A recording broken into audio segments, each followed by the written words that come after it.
Everybody keep your cameras on. First of all, good morning, and keep your cameras on.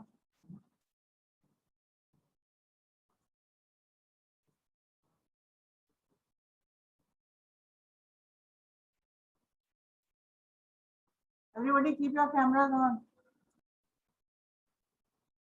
All right, we are concluding our studies today, and then we'll start the revision.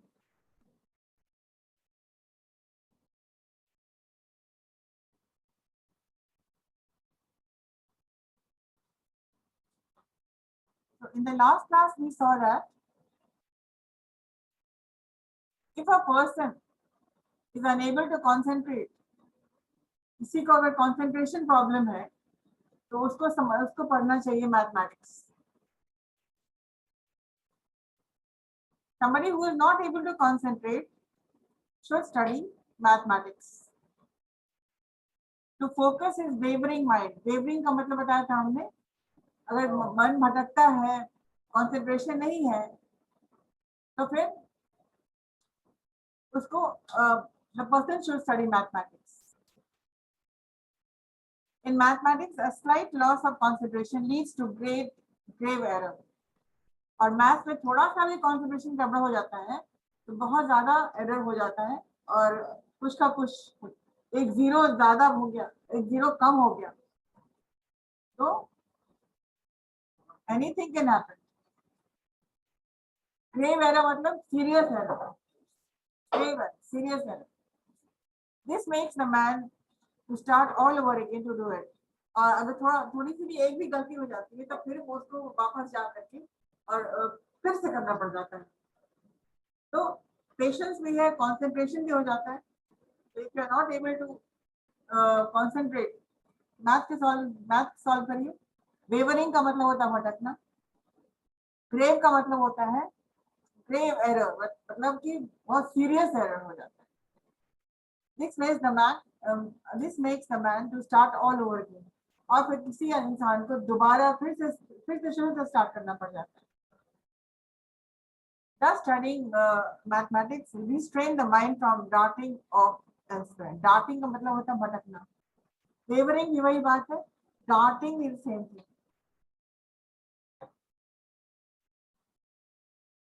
Elsewhere का मतलब होता है कहीं दूसरी जगह भटकने की जरूरत नहीं पड़ती और कहीं. If a person does not have the ability to distinguish, अगर एक इंसान को फर्क नहीं समझ में आता है कि किस तरह से फर्क करें, कौन अच्छा है कौन बुरा है, अगर डिस्टिंग्विश करना नहीं आता है, फर्क करना नहीं आता है, तो उसको the person will be benefited by studying in school, secondary level, primary level, secondary level बहुत जरूरी होता है. और सेकेंडरी लेवल करने के बाद आपको पता चल जाता है, उस वक्त आप डिसाइड कर भी लेते हैं कि इनको साइंस में जाना है, आर्ट में जाना है. लेटर स्टेज ऑफ लाइफ में school the secondary education teachers you to distinguish, फर्क करना बता देता है. You will be benefited by studying school में, as it trains mental ability and develop the art of expression. और सेकेंडरी स्कूल की बात क्या होता है कि आपका एक्सप्रेशन भी आ जाता है,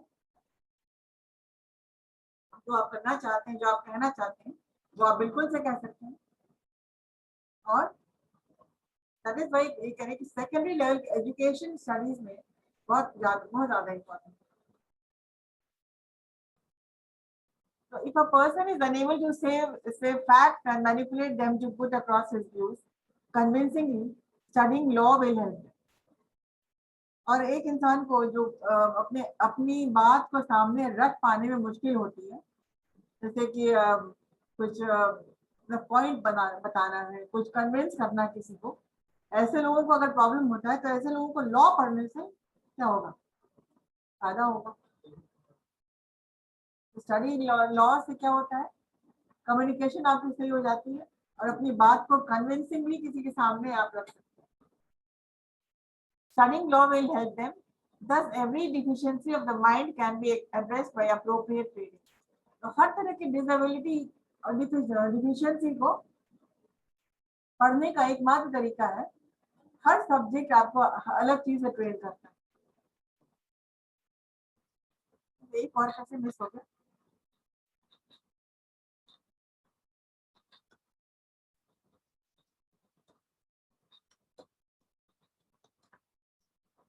हिस्ट्री मेक्स यू वाइज। अब जिसको फैक्ट्स एंड फिगर हिस्ट्री, ये एक क्वेश्चन है। हिस्ट्री आपको होशियार कर देती है। हिस्ट्री का मतलब होता क्या होता है? Past event. पास्ट इवेंट, जैसे कुछ पहले कुछ ऐसा हो गया था जो कि क्लिक नहीं किया, तो प्रोग्राम रन नहीं किया, तो आप क्या, आप सीखते हैं कि पास्ट में ऐसा हुआ था, तो अब आप होशियार हो जाते हैं कि नहीं, अब हमको उस तरीके से नहीं करना। जैसे आपने कोई नया रास्ता चूज किया है, नया रूट चूज किया है कि इसी रूट से हम जाएंगे अब कॉलेज। अब नया रूट जो है वो बहुत जल्दी पहुंच जाता है, पहुंचा देता है। जैसे अटल पथ यहाँ पर हो गया, तो फिर बहुत आसानी से हम लोग पहुंच जाते हैं और भीड़ भाड़ भी कम मिलती है।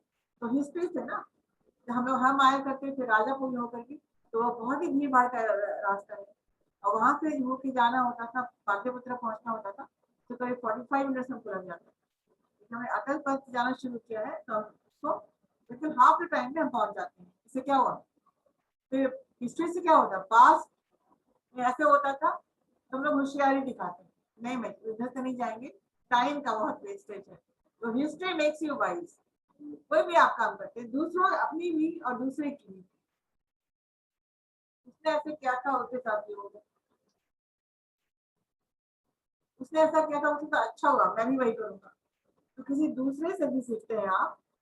और हिस्ट्री खास करके पढ़ने से आपको क्या होता है, आप होशियार हो जाते हैं। और जिस तरह से मेंटल हेल्थ इंपॉर्टेंट है, फिजिकल हेल्थ इंपॉर्टेंट है, मेंटल हेल्थ भी उतना ही इंपॉर्टेंट है। और जैसे एक्सरसाइज इंपॉर्टेंट है बॉडी के लिए, स्टडीज इंपॉर्टेंट है माइंड के लिए। तो स्टडीज क्या है, studies is the exercise of the mind. आप जिम में क्यों जाते हैं, व्हाई डू एक्सरसाइज? आप जिम क्यों जाते हैं, एक्सरसाइज क्यों करता है? ताकि उसको, ताकि आपका हेल्थ सही रहे। अभी राइटर ने एग्जिबिट किया है, बॉलिंग एक गेम है, जो बॉल से बॉल फेंकते हैं, और बहुत सारे सजे रहते हैं वहां पर, वो गिर जाता है, बॉलिंग एलिस को बोलते हैं। तो उस तरह से बोले वो गेम बहुत जरूरी है। जिसको स्टमक का प्रॉब्लम है, तो उस एक्सरसाइज से जो स्टमक जो नीचे झुकने से जो यहाँ पर मसाज होगा स्टमक उसका, तो फिर उसके उससे उससे डाइजेशन प्रॉब्लम जो है वो ठीक हो जाएगा।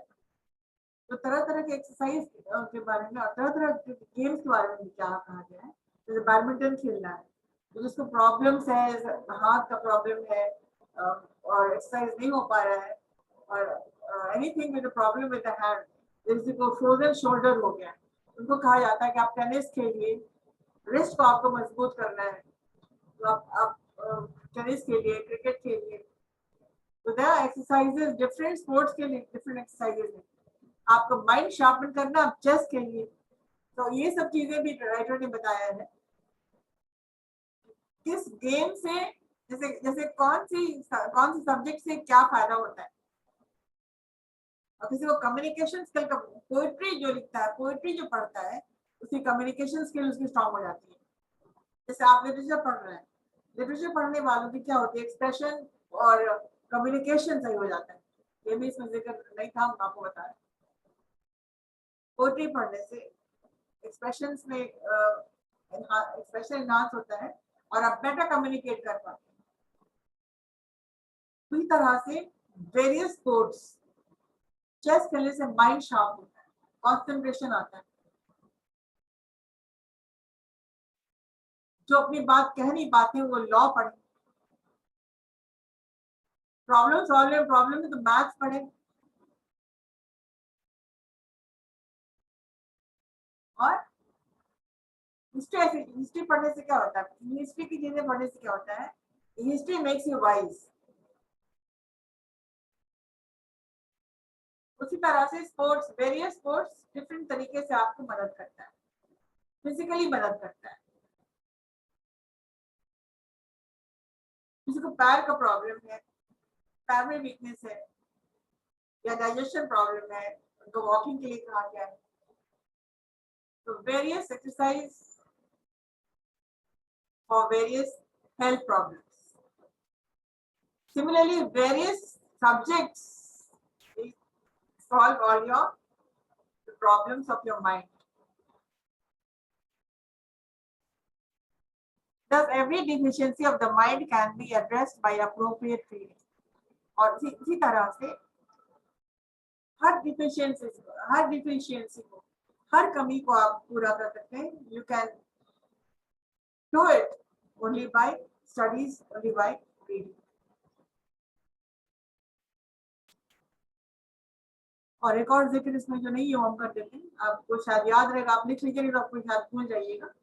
जैसे कि कितने तरह की किताबें हैं और क्या पढ़ना चाहिए. एक कुछ किताबें हैं तो कि बिल्कुल रिजेक्ट कर दीजिए, इसको पढ़ना नहीं है.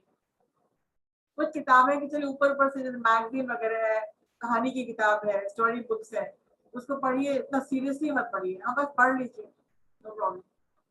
लेकिन कुछ किताबें ऐसी है जैसे कोर्स की किताबें, वो आपको लाइन बाय लाइन पढ़ना है, उसको आपको इंटेंसिवली पढ़ना है, so that you can. Writer ने कहा है कि digest, it has to be, every word has to be digested. It means एक एक वर्ड को जानो, एक एक वर्ड की मीनिंग को जानो.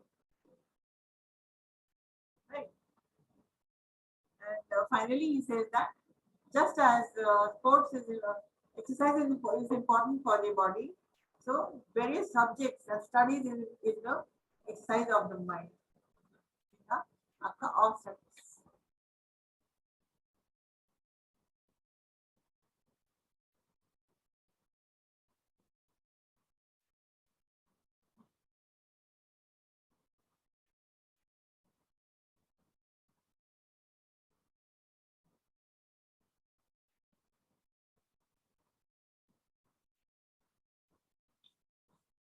What else you want to study?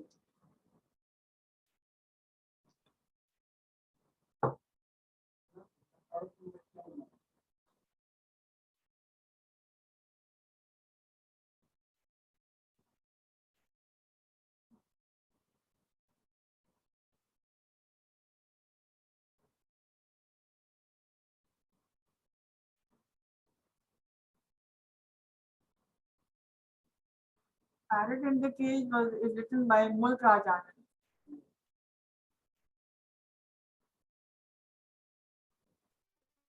मुल्क राज आनंद. आप क्या क्या बता सकते हैं? आप राइस हम कर ही रहे हैं, क्या आप बता सकते हैं कि मुल्क राज आनंद कहानी किस किस बात की है?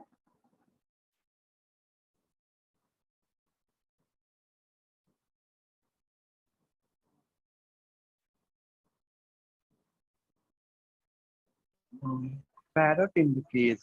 हाँ, Periodic बताइए.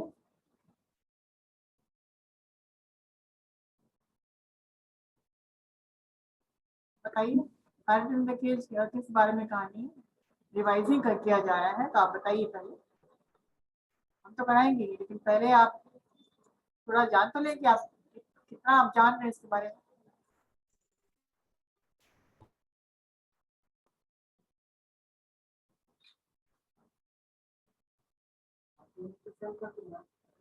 क्या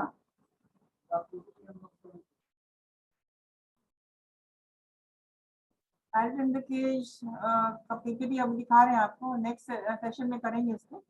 Today, for 5 minutes, I will recap what you have understood and what you have not. So there is some doubt, and कोई किसी से बिछड़ता नहीं है. ये पैरेट है जो मुल्क राज आनंद की कहानी है. This is a very beautiful story written by मुल्क राज आनंद. और मुल्क राज आनंद ने लिखा पार्टीशन के दौरान लिखा है. पार्टीशन जब इंडिया पाकिस्तान का हो रहा था उस वक्त का ये कहानी है. तो show you the people.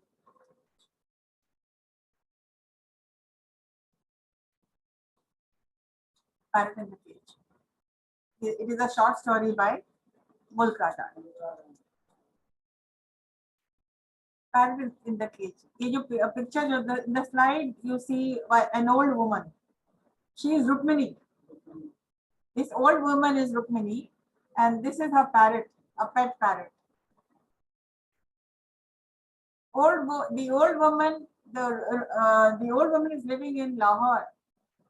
Before the partition, she has always lived in Lahore, and she is very poor. And this poor woman, she earns something by doing some household work. And then she has some friends in Lahore. And there is no one to call her own. She is alone in the whole world, except there are some friends, which like one friend is Fatima. She's very close to her, and she is living in Lahore. And she only has one pet parrot. She calls the parrot Beta. And the parrot was always outside the house, and it was a very talkative parrot. So whenever her friends used to call her, उसके दोस्त जब बाहर से पुकारती थी, नी रुक्मिनी तू किथे, तो ये उसने सीख लिया था. The parrot had learned this from the friends. तो बाहर से पुकारा करती थी रुक्मिनी की फ्रेंड्स, नी रुक्मिनी, मतलब सुनो रुक्मिनी तुम कहाँ हो, नी रुक्मिनी तू किथे. और हर बार रुक्मिनी का जवाब आता था, किधर जाऊंगी, इधर ही बैठी हूँ. So the story starts with नी रुक्मिनी तू किथे. ये पैरेट बोल रहा था. पैरेट भी सीख लिया था रुक्मिनी के दोस्तों से. स्टोरी की शुरुआत ही है नी रुक्मिनी तू किथे, और जवाब में मैं इधर ही हूँ, कहाँ जाऊंगी मैं. And the story starts when Fatima comes to Rukmini. It was already the beginning of the partition, India and Pakistan. Lahore में बहुत आगजनी हो रही थी, chaos हो रहा था, तोड़ फोड़ हो रहा था, और वहां से लोग बिल्कुल तेजी से वहां से पलायन कर रहे थे, कमिंग टू अमृतसर. अब वहां से लोग आ रहे हैं, तो रुक्मिनी को कुछ पता नहीं. रुक्मिनी देख रही है कि उसकी गली में भी कहीं आग वाग जलाई गई है और लोग परेशान हैं, वहां के घरों में प्रॉब्लम्स हो रहा है, दुकानें थी, दुकानों को भी तोड़ फोड़ किया जा रहा है. तो फातिमा बोलती, 2-3 दिन से ये चल रहा था, तो फातिमा बोलती है तुम जल्दी से रुक्मिनी निकल लो यहाँ से, leave otherwise you will be killed, मारी जाओगी, तुम भी यहाँ से निकल लो. और फिर रुक्मिनी, उसके पास था ही क्या, उसके पास कुछ भी नहीं था, और वो इतनी ज्यादा घबरा गई थी कि वो अपने पैरेट को ले लेती है, और फिर वो प्रोसेशन, जत्था पूरा जा रहा था लाहौर से अमृतसर, उसमें रुक्मिनी भी आ जाती. एंड रुक्मिनी का और कोई नहीं था. There was nobody in her life except the parrot.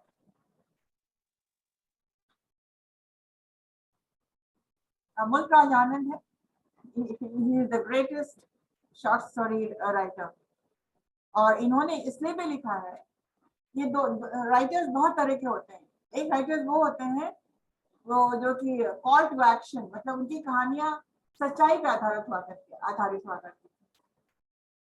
उन्होंने एक स्टोरी लिखा काला पानी, ब्लैक वाटर्स.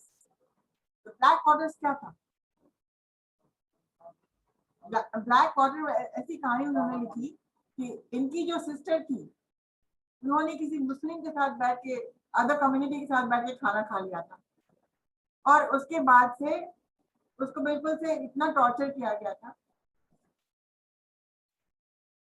और बहुत परेशानी हो गई थी. तो उन्होंने जो जिंदगी को इतने करीब से देखा है, उसी के आधार पर इनकी स्टोरीज भी हुआ करती थी.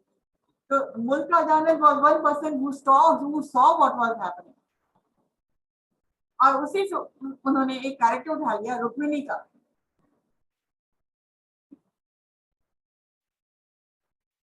मुल्क राज आनंद when he was young,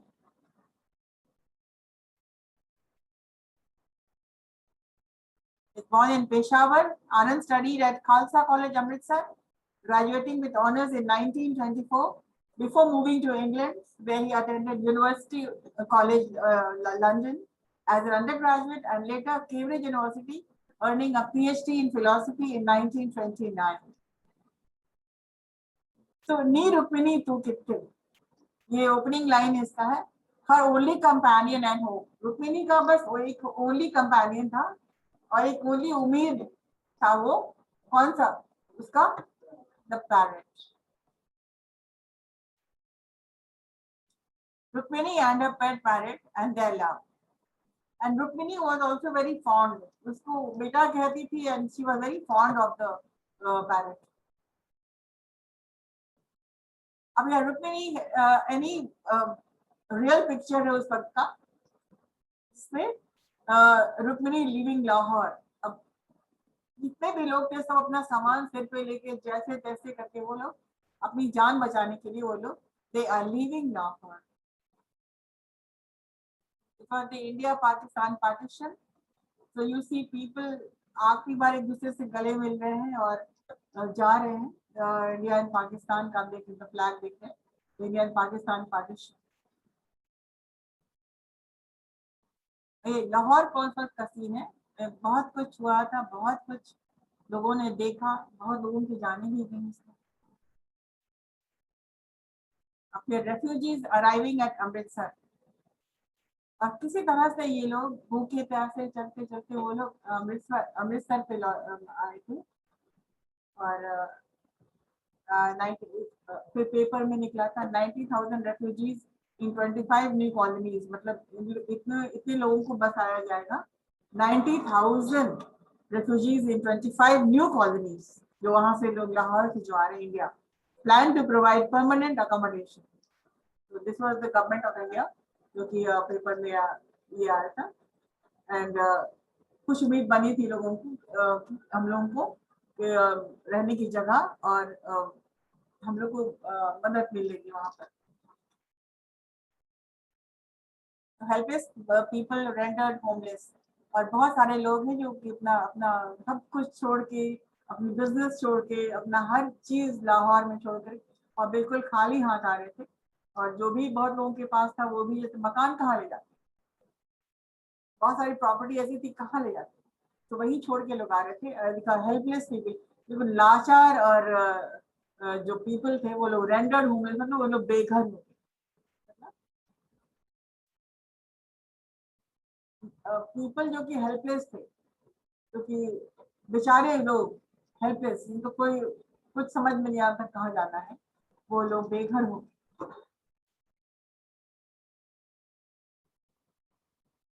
चलिए आज आप लोग को इतना ही रखते हैं. 10 हो गया. I have my class waiting, so we will continue this in the next class.